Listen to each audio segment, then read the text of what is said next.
Bueno, ingeniero Daniel Cincuini de la cooperativa Máximo Paz, un placer saludarte. En primer término, consultarte, sabemos que están terminando las tareas de cosecha de los cultivos invernales, que no ha tenido un buen resultado como campaña. ¿Qué nos puedes decir respecto al tema? Sí, Julio, ¿qué tal? En realidad, nada de esto pasaría sin retomar lo que habíamos hablado en una nota hace unos meses atrás respecto de las sequías. Las sequías no solamente fueron desde el punto de vista de la pluviometría o de la lluvia, sino también ha sido de la calidad y de la cantidad de grano cosechado. Eh, Hoy por hoy, habiendo pasado la semana pasada una precipitación que dejó alrededor de 65 milímetros promedio en el norte de Córdoba, llovido o precipitado desde el día miércoles hasta el día sábado, domingo de la otra semana, hizo que recién ahora se retomara el tema de barbecho, sino hasta ahora estaban bastante quiescencia. Yo digo, ¿a qué me refiero? A que lo que no nos enfoca en trigo o en garbanzo, en realidad también estábamos con una tranquilidad temporal respecto de las malezas. Muy poca gente incursionó en barbechos tempranos y el resto esperamos a ver qué nos deparaba la situación a afrontar. De hecho, uno iba tomando las decisiones con el correr del tiempo en función de si tengo o no tengo retenciones para apuntar o a sorgo o a maíz con el despegue del precio del sorgo, en lo que respecta a la rotación de gramíneas, y después ver la proporción de gramínea leguminosa con respecto a maíz o sorgo contra soja. Eso nos llevaba a una inestabilidad en pensar en el momento de los barbechos. Hoy, en esta situación puedo decir que nos hemos ahorrado o hemos dejado de gastar alrededor de $55 por hectárea en lo que respecta a barbechos largos. No quiero decir que de ahora en más uno no tenga que controlar de manera mucho más eficiente, sino por el contrario, creo que dentro de todo la sequía nos da esta partecita llena del vaso que uno ha tenido que, o creo que todo lo vamos a tener que ver en lo que respecta al costo, por un lado. Por otro lado, la parte amarga de esta situación es que si bien llovió la semana pasada, no llegó a hacer efecto para el trigo, para el garbanzo. El garbanzo, por un tema de sequía, ha sido o está sucediendo con un rinde muy por debajo de lo normal, inclusive por debajo del margen esperado, y con calidad dentro de todo bastante buena. No así está pasando en trigo, que además de tener muy bajo en rendimiento en secano, estamos teniendo una muy baja calidad en lo que respecta a gluten, en lo que respecta a peso hectolítrico y también en lo que respecta a dañado. Acá me detengo para comentar un poquito más, no solamente el dañado, porque otros años teníamos el daño térmico, que hacía que la calidad se vea resentida. Ahora tenemos el daño por helada y la alta presencia de chuzo. Este daño por heladas hace que cuando llegue el molino tengamos un fuera de estándar. Más allá de tener en cuenta el bajo gluten, la baja proteína, digamos, el bajo peso hectolítrico, también se está sumando este factor en contra de la calidad de trigo. Y si hablamos de rendimiento, tenemos que hablar de rendimientos que han ido muy por debajo de los márgenes para nuestro norte de Córdoba entre 5 y 18 quintales. Esta variabilidad se da en función de que si se sembró o no, o sea, si se sembró de primeros días de abril a primeros días de mayo. A medida que se anticipó la siembra, se mejoró la implantación y esa mejora en la implantación hizo que la planta desarrollara un perfil de raíces un poco superior a las que fueron sembradas más tarde y con eso poder atemperar un poco la baja de rinde con una mayor captura de humedad. Mientras tanto, también es preciso comentar que hay una crisis forrajera para el sector ganadero, está viviendo una crisis forrajera de los cuales ha tenido que todo aquel productor que era prolijo, eh, estandarizado y acomodado respecto de los parámetros, creo que hoy también se ve muy perjudicado a la hora de tener que eh, armar sus cadenas forrajeras de manera diferenciada, tener que anticipar manejo, por ejemplo, con destete precoz o hiperprecoz, y por otro lado también los que hacían recría a campo, hoy también no pueden ver ese crecimiento compensatorio a campo y con los números en contra respecto de los precios de maíz que están bastante elevados para un sistema de encierre a feedlot, también se ve bastante, o creo que se va a ver bastante resentido en el corto plazo el sector ganadero. Sin ir más lejos, también pensando un poco para adelante, lo que también tenemos que ver es qué vamos a hacer de cara a lo que sucedió esta semana. Esta semana tuvimos un anticipo de bajas temperaturas, y esas bajas temperaturas a nosotros no nos pegaron como pegaron en el sector del sudeste de Buenos Aires, respecto de las heladas me refiero. Esas heladas que nosotros nos pegaron el 15 de septiembre en esta zona, en el sudeste de Buenos Aires, perdón, fueron las que se dieron esta semana. Y creo que también no va a ser solamente resentida en la calidad, sino también en la cantidad de trigo que va a haber a nivel nacional. Pero sin irme más lejos y volcarnos solamente en nuestro norte de Córdoba, el grueso de nuestro sector está abocado, como venía diciendo, barbechos atrasados.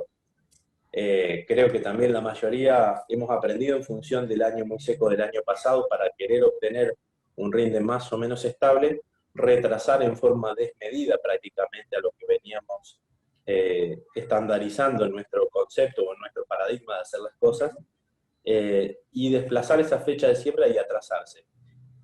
¿En función de qué? Siguen los pronósticos niña apuntando a que noviembre, diciembre y enero van a ser relativamente secos. Entonces, si venimos con un perfil castigado y va a ser relativamente seco, obviamente la estrategia nuestra, de nuestros productores y a la gente que nosotros asesoramos, es tratar de que pongan el periodo crítico lo más alejado posible, llegando a pensar que los periodos críticos tienen que caer por allá por marzo, y pegar el salto a esta coyuntura estacional de sequía. Digo, hoy es sequía y es baja temperatura, pero también puede cambiar a que vaya a haber transiciones a altas temperaturas, lo cual hace que lo que esté implantado evapotranspire más, y entonces la economía de cultivo de agua, o la economía de agua del cultivo, va a ser mucho más deficitaria. Por lo tanto, los estadios más chicos hay que ponerlos en los estadios más críticos. Bien, eso es lo que Esa es, ustedes están planteando como una salida o una situación en cuanto a lo que es la campaña gruesa que se viene, como un tanto problemática, que ya viene problemática, ¿no? Por la falta de humedad. obviamente, Julio, yo no es por meterme en otros temas, pero al estar en una cooperativa y tener un paño de productores pequeños, medianos y grandes, y creo que a todos nos atañe también meter el foco en lo que, por ejemplo, ayer sucedió para el lado de San Pedro Norte, un productor ganadero, apuntado su foco en controlar los incendios con distintas dotaciones de bomberos, y por el otro lado, en la tranquera, un grupo de proteccionistas del monte o un grupo de personas con otros intereses, quizás abogados por la toma de tierras, queriéndose instalar en otra punta. Creo que más allá de la inseguridad, de hechos delictivos, de ganado, de bienes físicos, creo que también estamos con otro bastión, con otra preocupación en cuanto a la tenencia. No sabemos si hoy realmente lo que producimos o lo que buscamos, mejorar los rindes, mejorar los estándares de producción, mejorar el target y buscar un market share con un posicionamiento de precio y de mercado mejor, queda como el árbol que no te va a dejar ver el bosque en estas cuestiones. Y realmente me preocupa el tema de que estas violaciones o estos intentos de violación de la propiedad privada pueda detentar con la preocupación o con el foco que realmente nos tiene que preocupar, que es producir más para poder dar una salida a la crisis mucho más relajada o mucho más holgada. Creo que nuestro sector tiene todas las potencialidades de nuestra zona, y los suelos de nuestra zona ofrecen las potencialidades para ser regionales, para hacer producciones que hoy coyunturalmente se ven que tienen que afrontar problemas que realmente no deberían ser. Eso sin ánimo de meterme en coyunturas políticas.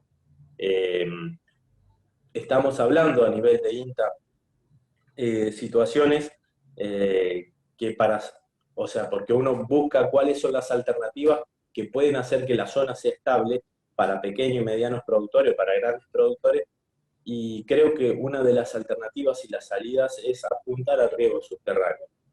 Este riego subterráneo, motivado quizás por una forma amigable con el ambiente, con pantallas solares, con bombas que hagan que actúen a pantallas solares, no a combustible eléctrico o a combustible fósil, eléctrico de energía tradicional me refiero, sino buscar alternativas en ese sentido. Y bueno, creo que estamos apuntando con un pequeño esfuerzo con Vanina Margonari, vamos a ver con Centro Regional Córdoba y obviamente con el apoyo de Manfredi, qué es lo que podemos deparar para el futuro como para que no se produzcan estos cortes que sucedieron este invierno y que pueda ser accesible a pequeños y medianos productores, que son los que también van a ser los promotores de desarrollo local para acá, para el norte.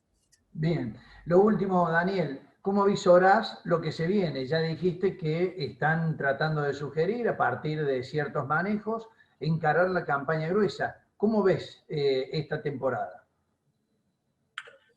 La verdad, yo siempre peco de optimista, pero estamos atravesando la pandemia y no sé si hemos llegado o no al pico, pero creo que ciertas actividades flexibilizadas van a hacer que nosotros podamos respirar en cuanto a logística un poco más. Digo esto porque en el sentido de la transitabilidad y de la recorrida departamento tras departamento o inclusive interprovincia, como también nos toca, nos vemos muy limitados. Si bien tenemos acceso a estas tecnologías que nos permiten estar conectados, pero no es lo mismo la tangibilidad del hecho para poder transaccionar o un aprendizaje o bien buscar cerrar un negocio trato a trato como puede ser. Entonces, creo que estas flexibilizaciones en cuanto a, no sé si al final de la cuarentena, pero sí al mejor o al mayor movimiento va a ser que nosotros podamos tener una mejor forma de encarar la logística. Por otro lado, para sumar, creo que también la disponibilidad genética hizo que este año se vieran agotado todo tema de semilla de sorgo. Uno ve cualquier productor de semilla de sorgo y se ve hackeado por los stocks negativos respecto a la mayor cantidad de venta. Y eso se debe a que, por ejemplo, hoy uno quiere posicionarse a futuro en sorgo y llega a los $200 la tonelada, cuando es un precio sumamente histórico. Uno siempre veía a estas alturas un precio de sorgo a futuro de 125, $130, y hoy lo está viendo a $200. Entonces, esto hizo que el sorgo fuera disparado realmente, y bueno, y con el paso del tiempo también el maíz fue despegando y viendo por ahí posiciones más tardías de julio o agosto de $160, pero la realidad también está en que para implantar una hectárea de maíz es como decir implanto 2,5 hectáreas de sorgo.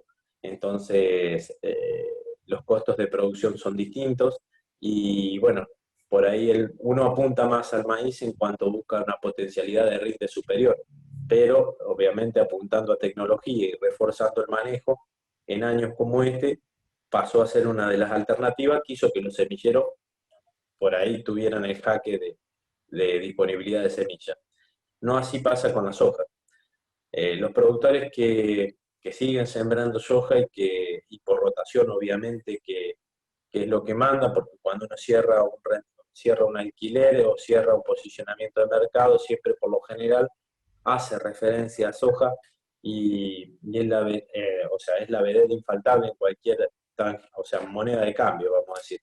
Y, y esto, la verdad que lo que pasó en el mes pasado, uno cuando piensa en soja, de una rentabilidad mucho mayor a la que se movió el dólar a lo largo del año, eh, había sido algo por ahí quizás impensado desde cualquier punto de vista del mercado. Entonces, por eso la soja realmente sigue teniendo su participación por encima del 48% aquí en el norte de Córdoba.